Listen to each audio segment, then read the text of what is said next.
My fiancée asked for a break and then left me and went to her ex-boyfriend. Later she came back to me.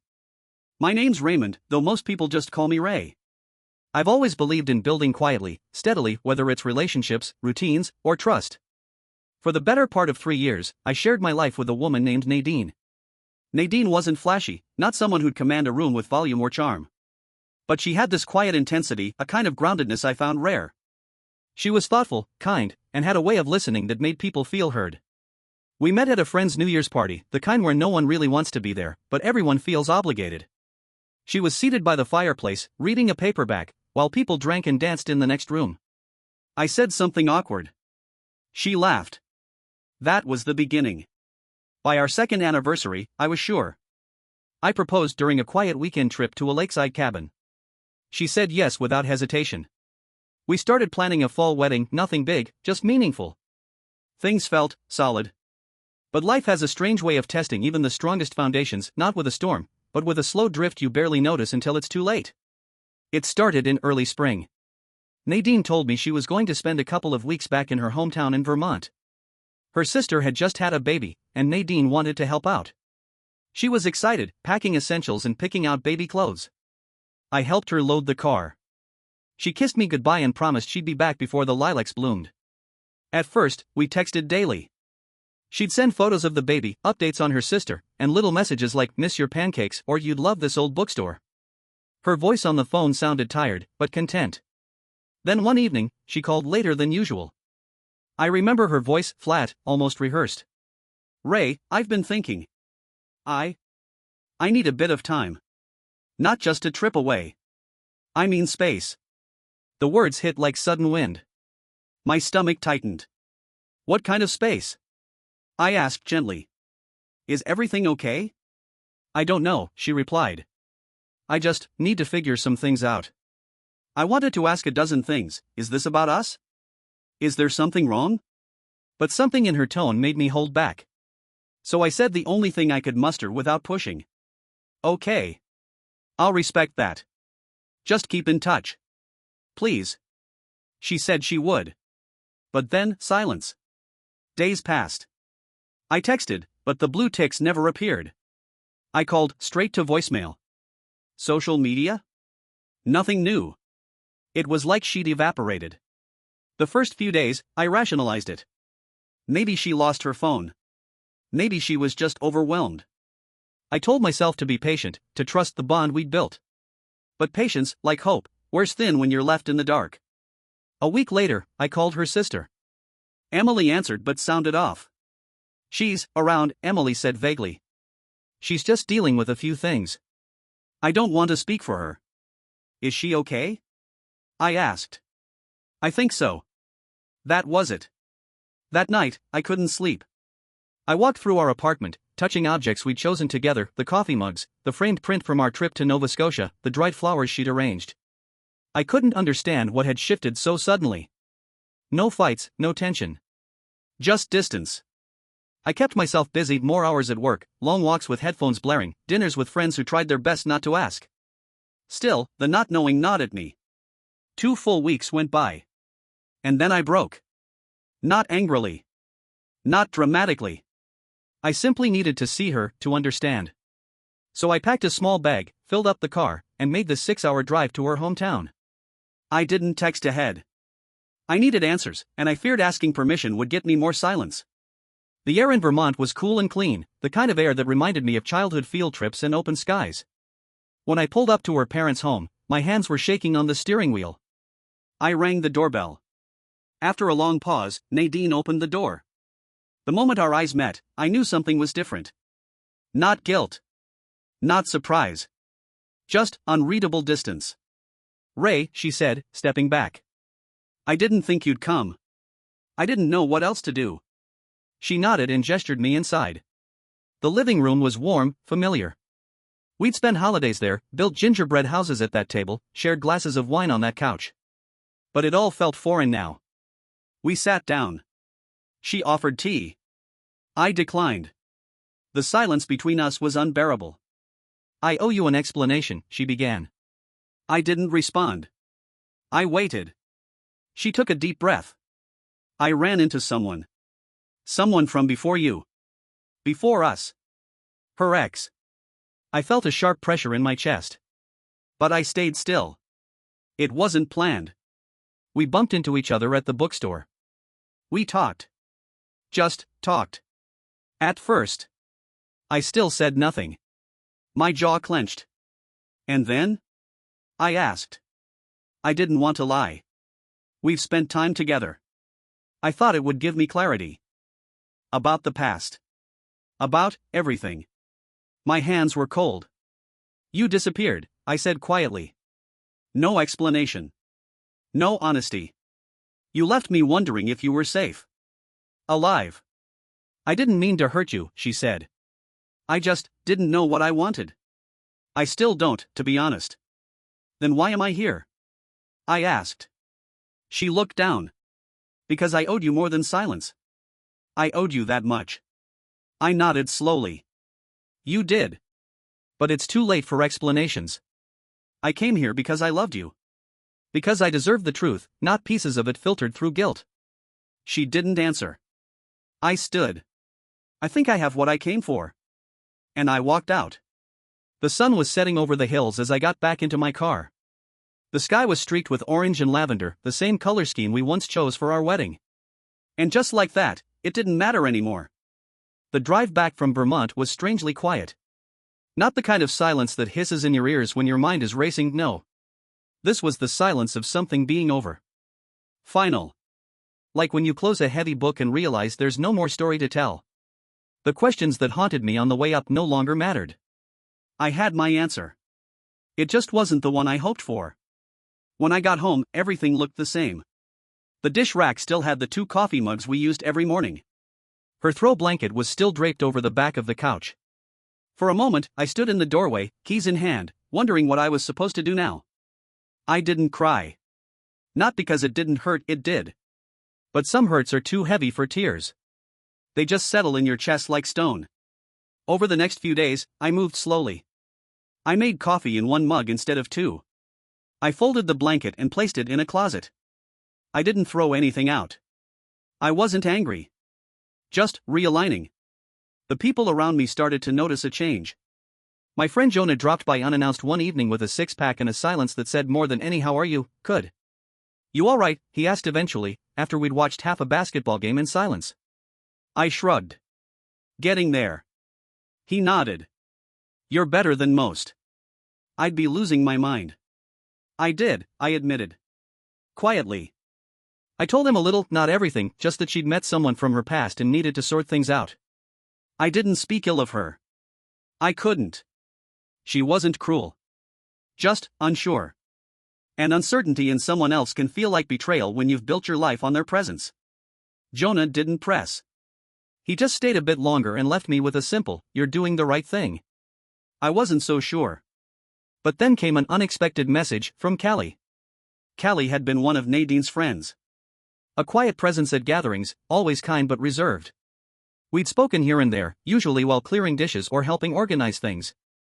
I'd always liked her, though I never saw her outside that circle. Her message was simple: I heard what happened. I'm sorry. You didn't deserve that. I hesitated before replying. But something about the sincerity of it, the lack of drama, nudged me. Thanks. It's been a weird few weeks. Appreciate you saying that. From there, we exchanged a few more texts, nothing deep, just simple human check-ins. Callie wasn't prying, and she didn't speak about Nadine. That made it easier to breathe. A week later, she suggested coffee. No pressure, she wrote. Just company. We can talk about anything but relationships. I laughed at the offer and accepted. We met at a small cafe I hadn't been to in ages, a warm, local place with second-hand books lining the walls. We talked about music, work, travel plans that never happened.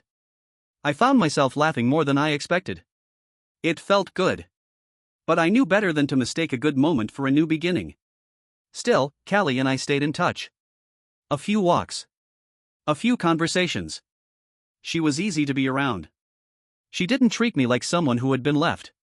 She treated me like someone worth knowing. Then, out of nowhere, came another ripple in the calm. I saw Nadine again. Not in person, but online.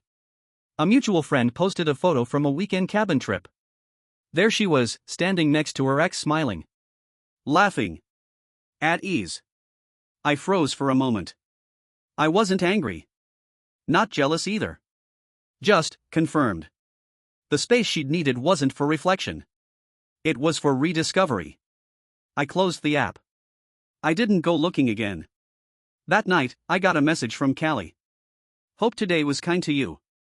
I stared at the screen longer than I should have. Then I replied. It was. And I'm grateful you asked. The next time we met, I told her a bit more of the story. She listened, not with pity, but presence. She didn't try to fix or explain. Just let me speak. I don't hate her, I said. I just hate how small she made me feel. Callie nodded. That's valid. But you're not small, Ray. You're just someone who gave his heart to the wrong person. That doesn't make you weak. That makes you human. It wasn't a declaration. It wasn't a pitch for anything romantic. It was the most comforting thing anyone had said to me in weeks. The truth is, healing doesn't always look like moving on. Sometimes it's choosing peace over answers. Stillness over closure. It's seeing a familiar face in a photograph and not needing to feel anything at all. And sometimes, it's finding someone who reminds you that your worth was never tied to who stayed or left, but to how you carry yourself through both. A few weeks after seeing that photo of Nadine and her ex, I stopped checking mutual accounts. I muted tags. I stopped wondering what she was doing or who she was with. Not out of bitterness, out of necessity. You can't move forward if you're still leaving space for a shadow to return. Callie and I continued talking.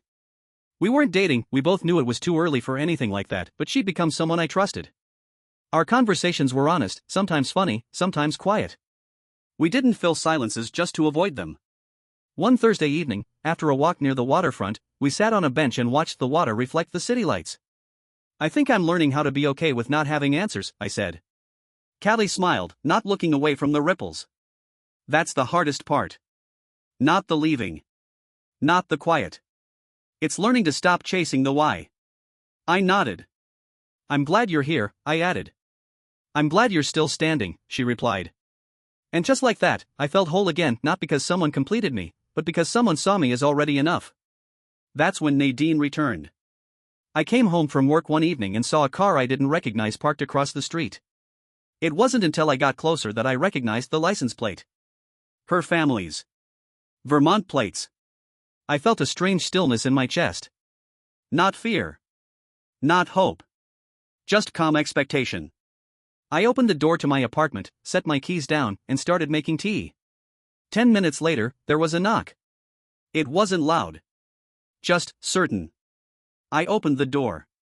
She was standing there, in a coat I'd bought her last Christmas, hair tied up, face serious.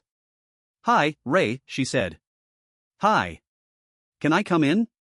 I stepped aside. She entered slowly, taking in the space. Looks the same, she said quietly. It's a home. I didn't burn it down. She gave a faint smile. I deserved that. I didn't respond. We sat across from each other at the small kitchen table. I waited. I'm not here to win you back, she said.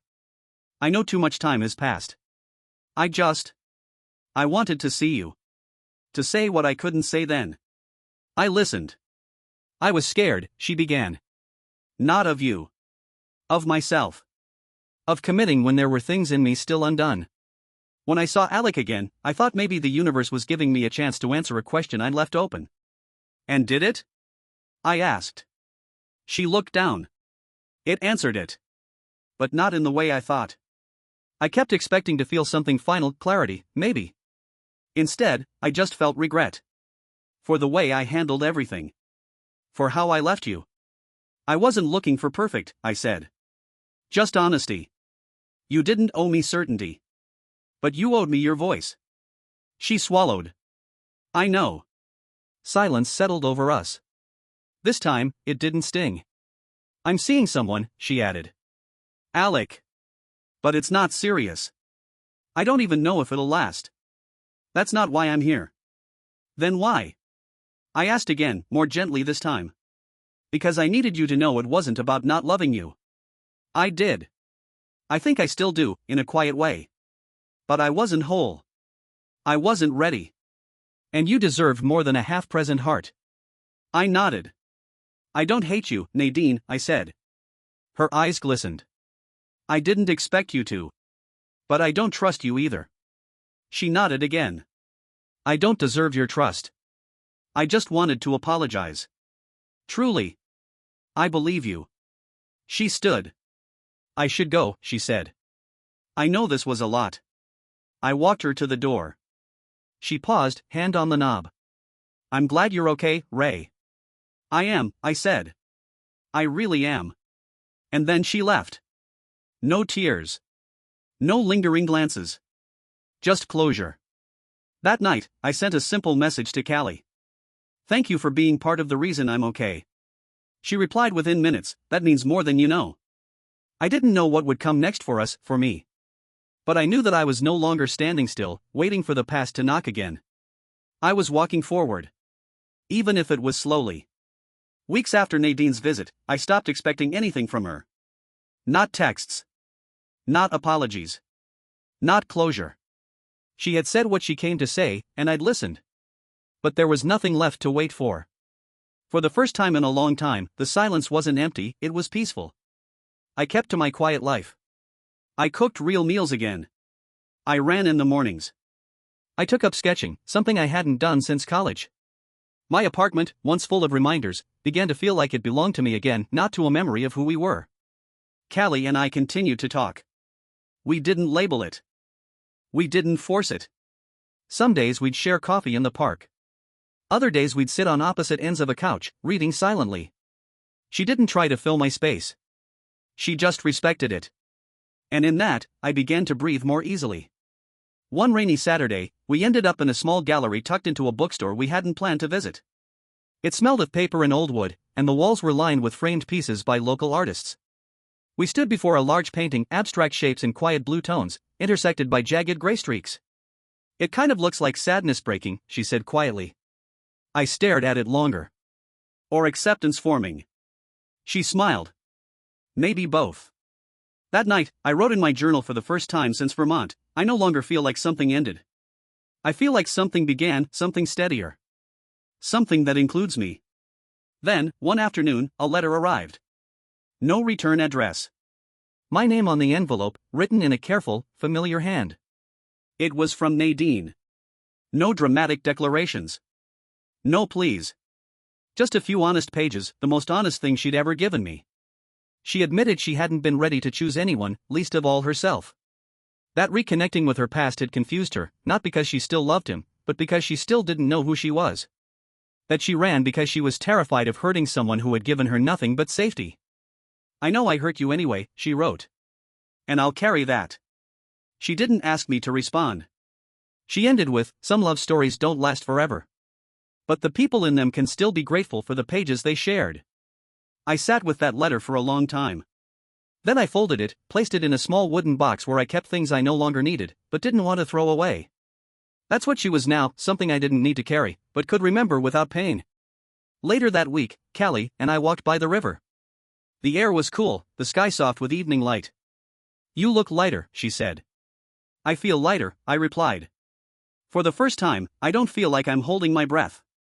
We stopped at the bridge, watching the current pass under our feet.